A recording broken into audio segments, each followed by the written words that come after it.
The man responsible for 2 brutal homicides back in 1983, Joseph George Sutherland, lived a life on the run for nearly 40 years.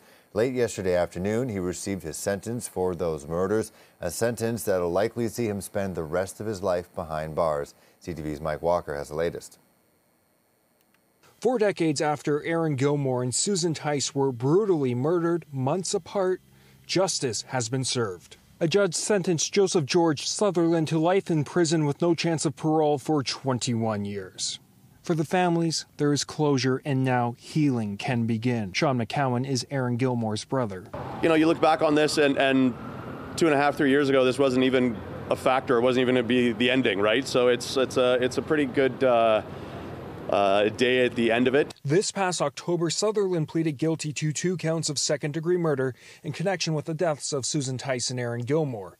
The court heard Tice, a 45-year-old mother of 4, was stabbed to death after being sexually assaulted in her home in August 1983. 4 months later, 22-year-old Aaron Gilmore was also stabbed to death and sexually assaulted in her Yorkville apartment just days before Christmas.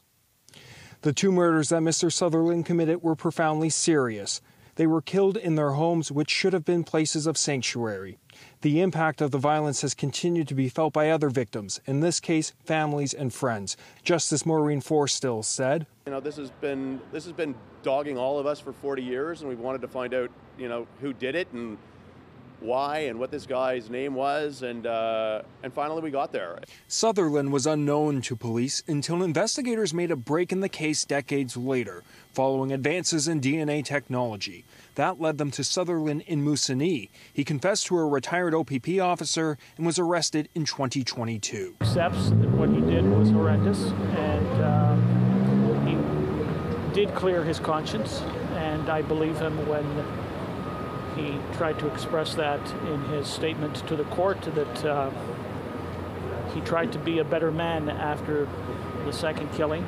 He had 40 years to sort of come forward and express his real remorse, and there was never a shred of it to anybody, right? Sutherland was 21 years old at the time of the murders. In a sentencing report, court heard Sutherland did not provide reasons for committing the murders. He said he didn't remember killing Susan Tice and vaguely remembered killing Aaron Gilmore, a notion the judge rejected, saying he had sufficient memory to admit to the murders and knew what police would find when his DNA was collected.